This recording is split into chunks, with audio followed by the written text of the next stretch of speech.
I never thought my life could be ripped apart by my own blood. My name is Chloe, and growing up, I always believed family meant protection. But my younger brother, Ethan, turned those walls of safety into a prison of humiliation.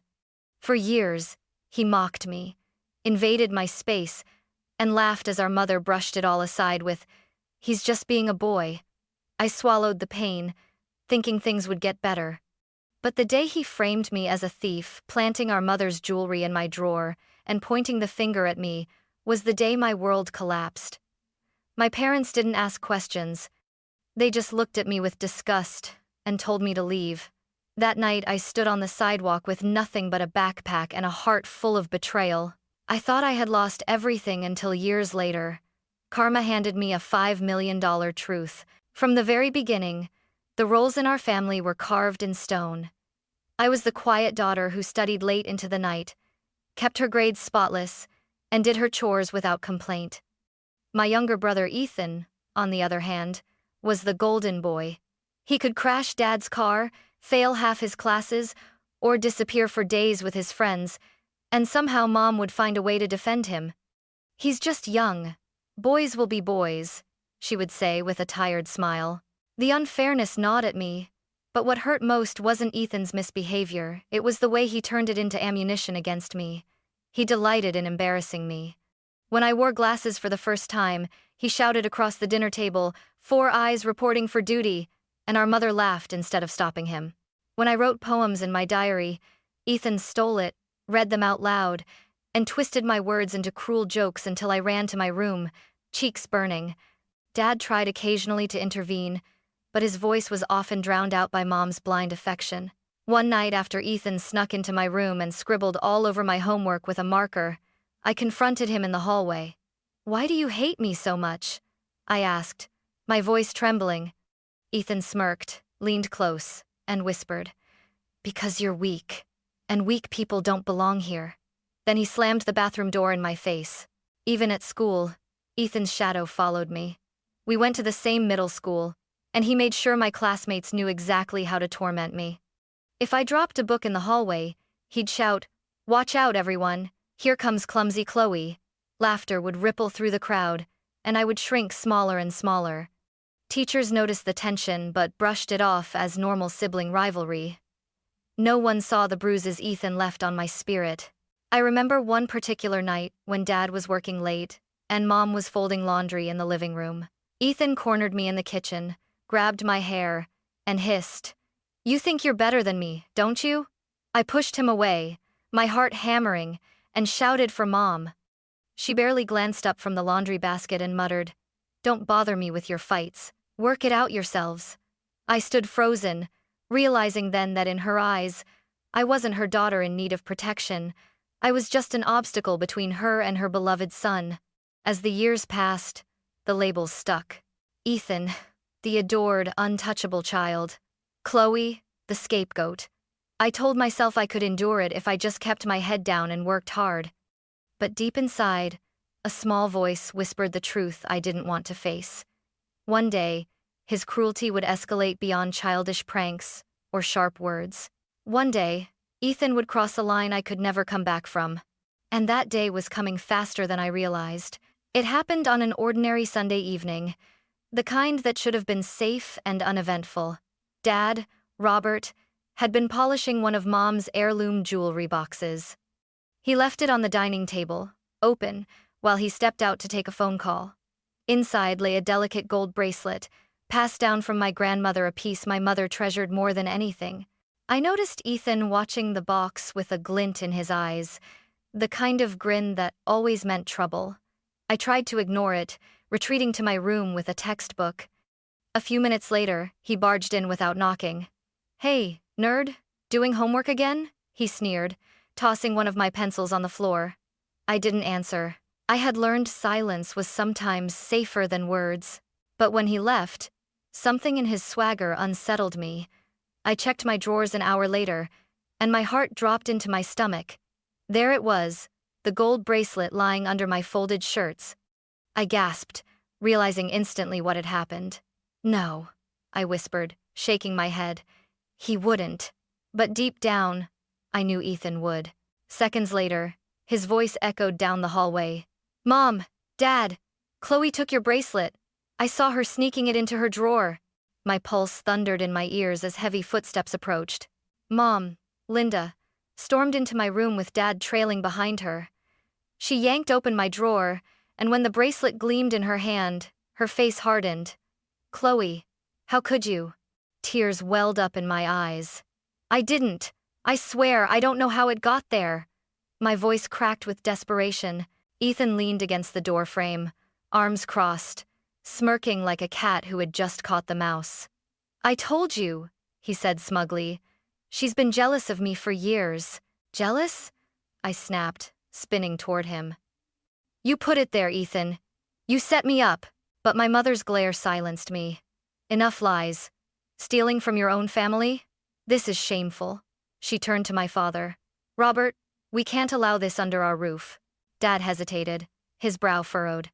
Linda, maybe we should, but Mom cut him off, her voice icy. No, she needs to go, tonight. I felt the air leave my lungs. You're kicking me out for something I didn't do? Mom's lips pressed into a thin line. Pack your things, Chloe. I can't look at you right now. Ethan's eyes glittered with victory. He whispered just loud enough for me to hear, Told you I'd win. That night, I stuffed a few clothes into a backpack, my hands trembling. I begged one last time. Please, Dad. Believe me, I didn't steal. Dad sighed, looking torn, but he didn't stop Mom as she pushed me toward the door. I'm sorry, Chloe, he murmured, almost under his breath. The door shut behind me with a final thud. Standing alone on the porch, clutching my backpack, I felt my entire world collapse. My brother had not only humiliated me, he had exiled me from my own family. And as I walked into the cold night, I knew one truth. Ethan had won the battle, but somewhere deep inside, I swore he would not win the war. The night air was cold, sharp enough to sting my cheeks as I stepped off the porch for the last time. I had no coat, no plan, just a backpack stuffed with clothes and a heart that felt heavier than any suitcase. Streetlights buzzed above me, throwing long shadows on the pavement. I remember thinking how strange it was. The world kept moving, cars hummed down the road, neighbors watched TV in their warm houses while mine had just collapsed behind me. I wandered aimlessly until I ended up at a bus stop, sitting on the hard metal bench, clutching my knees. The betrayal replayed in my mind like a broken record. Ethan's smirk, Mom's cold eyes, Dad's silence. Pack your things, Chloe. Her words echoed in my head. I had been erased from my own family in less than an hour. My phone buzzed, but it wasn't my parents, it never was. It was Rachel, my childhood friend. She noticed my voice shaking when I answered, and before I could explain, she cut me off. Where are you? Stay there. I'm coming. Rachel pulled up 20 minutes later, her little blue sedan screeching to the curb. She jumped out, wrapped me in a coat, and whispered, You're safe now. I broke down, sobbing into her shoulder. She didn't ask for details, not right away. She just drove me back to her small apartment and let me curl up on her couch. The next morning, I told her everything. Her face twisted with anger. They kicked you out? Over Ethan's lie?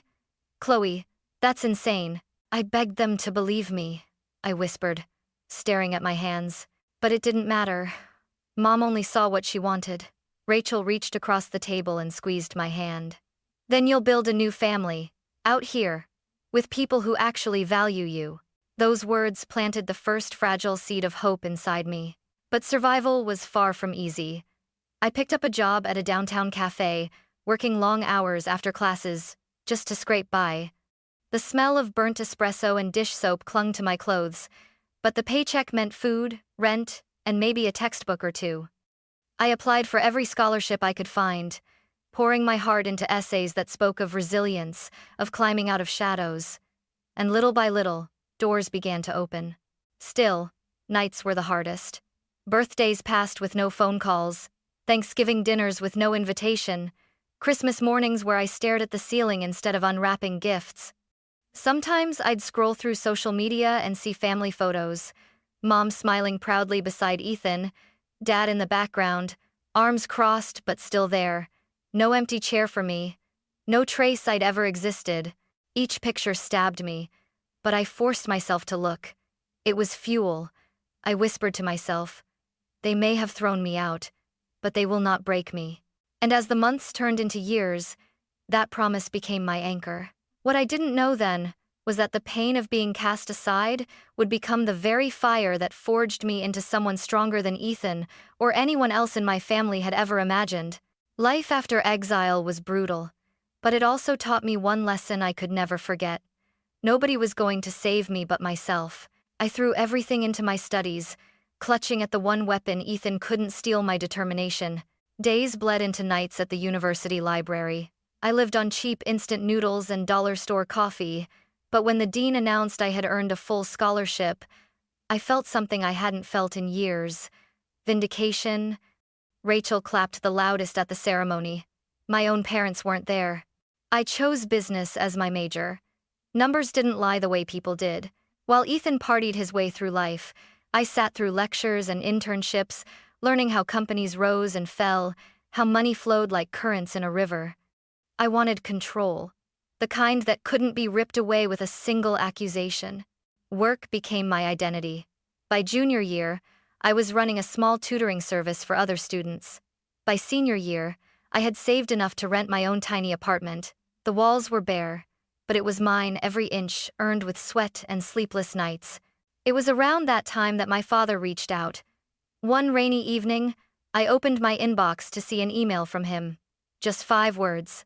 "I've been watching you, Chloe." I almost deleted it, convinced it was some cruel trick, but curiosity won. When I opened it fully, the message continued. "I'm proud of you. More than you know." I stared at the screen for hours. Dad Robert, the man who had stood silent the night I was thrown out, was finally admitting something. A fracture of validation after years of emptiness. I didn't reply right away. Part of me still burned with anger, but his words stayed with me. Graduation came with honors, and with it, my first real job at a financial firm. The hours were long, the office cold, but I thrived. I climbed ranks quickly, turning every "you can't" into "I just did." Eventually, I gathered the courage to launch my own small consultancy. It wasn't glamorous, but the contracts trickled in, and for the first time, I felt steady ground beneath my feet. Love entered my life briefly, too. I met Daniel, a kind, soft-spoken engineer, at a networking event. He made me laugh, something I had forgotten how to do. Yet every time he held my hand, a shadow crossed my mind. Ethan's smirk, my mother's rejection. Trust was a wound that hadn't healed. Still, there were moments when I believed I could be happy. Moments when I allowed myself to imagine a future built not on survival, but on choice. And then, one evening, a letter arrived from my father. His handwriting was shaky, the ink smudged. "One day, everything I worked for will be yours," he wrote. I clutched the letter, my throat tight. For the first time, I realized the tide was turning. The girl they had thrown away was rising brick by brick, scar by scar, into someone they could never ignore again.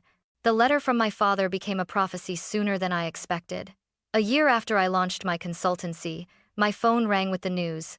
Dad was gone. A heart attack, sudden and merciless.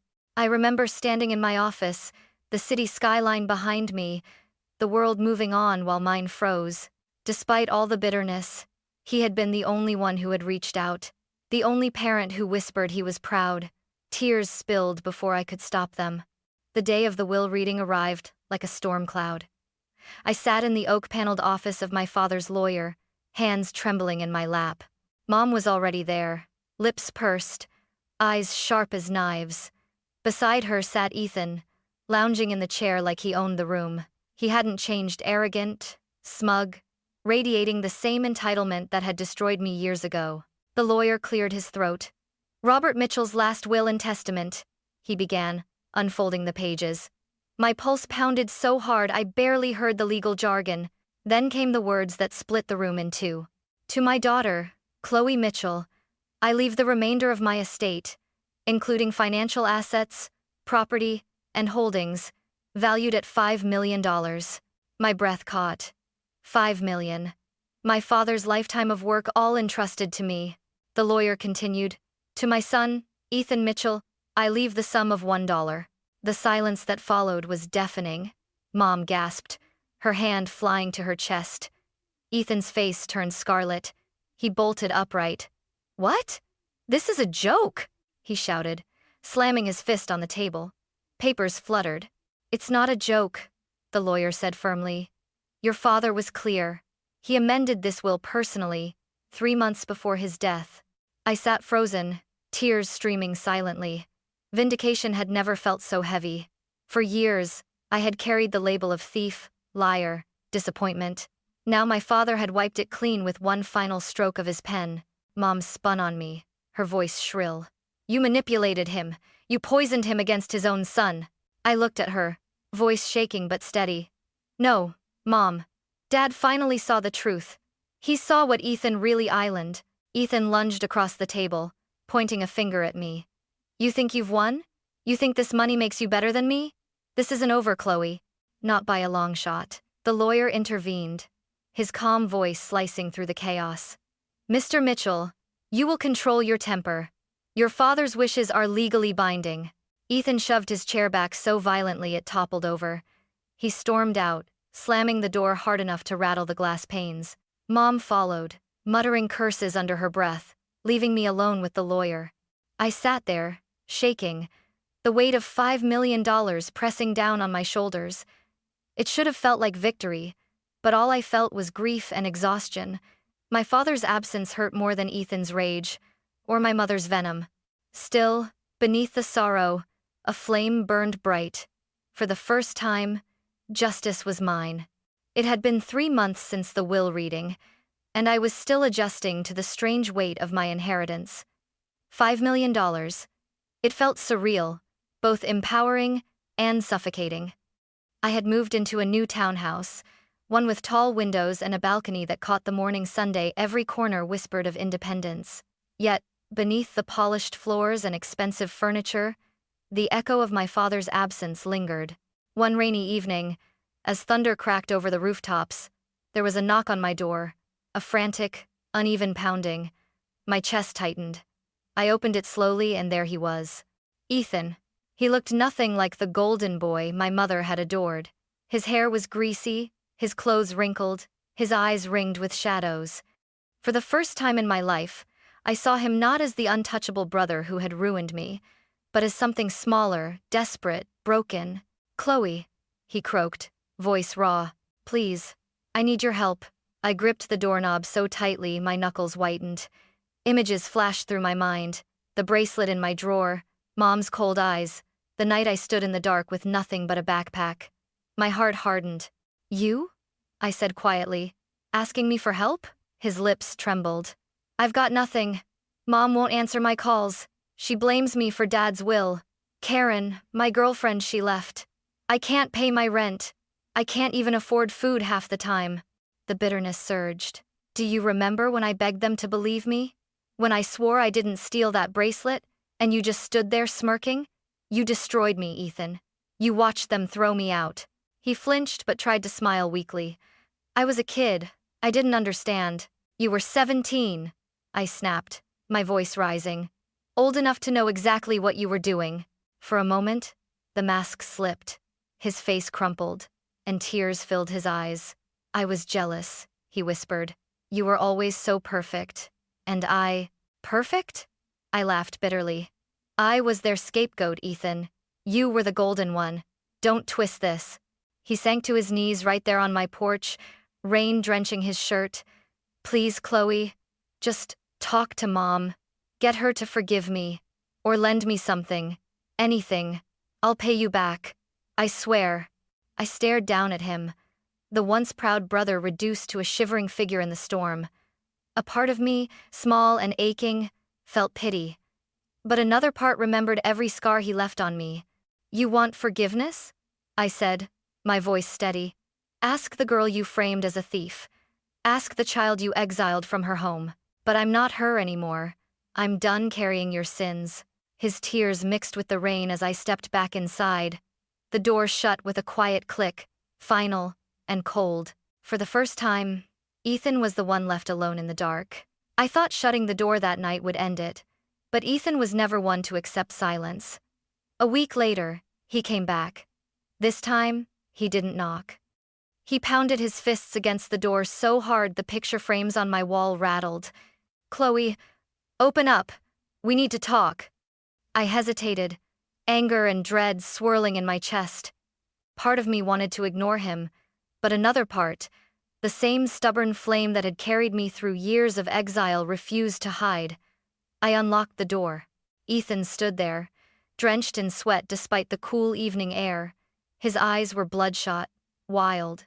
"You can't just erase me. We're family." I crossed my arms. "Family? You erased me the night you framed me. You chose your victory over your sister." His jaw clenched. I was stupid. I was angry. But Dad's gone now, and Mom won't even look at me. "You're all I have left." Hearing him say it, "You're all I have left," sent a twisted jolt through me. For years, I had been the one with nothing, cast aside while he basked in affection. Now the tables had turned. He dropped to his knees on my porch, just as he had before. But this time he pressed his forehead to the ground. "Please, Chloe, I'll do anything. Just don't shut me out." I stared at him, rain beginning to drizzle again, soaking his shirt. My heart pounded with a mix of pity and fury. "Do you remember the night I begged Mom to believe me?" I said softly. "I stood in that hallway, tears streaming down my face, swearing I didn't steal. And you smirked. You enjoyed watching me burn." Ethan's lips trembled. I was wrong. I crouched down, my voice low and sharp. "Wrong? Wrong is forgetting someone's birthday. Wrong is breaking a vase. What you did was betrayal. You stole my family from me. You left me in the dark, alone, with nothing." He tried to grab my hand, but I pulled away. His voice cracked. "I'm not that person anymore. I can change. Just give me a chance." The sight of him so broken, so desperate might have swayed me once. But not now. Not after everything. I stood tall, towering over him, and for the first time in my life, I wasn't the weak sister. "You want redemption?" I said. "Then find it on your own. I won't be your savior. I won't carry the weight of your sins. This is your hell, Ethan, and you built it yourself." His face twisted in anguish as I stepped back inside. His fists slammed against the door one last time. "You'll regret this, Chloe," he shouted, voice raw with rage. But I didn't regret it. Not then, not ever. I leaned against the closed door, tears streaming, my chest heaving. Justice wasn't sweet, it was bitter, painful, messy, yet it was justice all the same. That night, for the first time, I felt the chains Ethan had wrapped around my life finally shatter. The night of our final confrontation left me shaking, but when morning came, the air felt lighter, as though a storm had passed. For years, Ethan had haunted me like a shadow that refused to let go. Now, that shadow was outside my door, locked out where it belonged. Life moved forward. With the inheritance, I made choices I never thought possible. I invested part of it into expanding my consultancy, hiring a small team who believed in my vision. For the first time, I wasn't just surviving, I was leading. Clients respected me, colleagues sought my advice, and my voice finally carried weight. But wealth alone didn't heal wounds. I carried scars too deep for money to touch. That's why I created a scholarship fund in my father's name, one dedicated to students estranged from their families, kids who had been cast aside just like I was. When I signed the first approval letter, I felt a quiet satisfaction. It was as if I had taken all my pain and turned it into a weapon for good. As for Mom, she tried to reach out once. A letter, neat cursive on cream paper. "Ethan needs us. He's lost. Can't you find it in your heart to forgive?" I read it twice, then folded it carefully, and tucked it into a drawer. I couldn't bring myself to reply. Not yet. Perhaps not ever. Ethan eventually disappeared from my daily life. Rumors floated in through cousins and distant relatives he'd bounced between jobs, fallen into debt, burned bridges faster than he could build them. At one point, someone mentioned he was living in a rundown apartment on the edge of town. I didn't go see him. I didn't need to. His downfall wasn't my victory, it was his own doing. One evening, I stood on the balcony of my townhouse, watching the sunset bleed across the sky. For the first time in years, I wasn't thinking about Ethan or Mom, or even the night I was thrown out with nothing but a backpack. Instead, I thought about Rachel's kindness, about my father's last letter, about the life I was building on my own terms. I whispered to myself, I was once the scapegoat, but now I'm my own savior. The words settled over me like a vow. Justice hadn't come in the way I imagined. It wasn't dramatic vengeance or a perfect Hollywood ending. It was quieter, steadier. It was the knowledge that I had risen above the ashes, that no matter what Ethan or anyone else did, they couldn't erase me. As the city lights flickered on below, I closed my eyes and let the cool evening breeze wash over me. The past was still there, etched into my bones. But so was the future, and this time, it belonged entirely to me.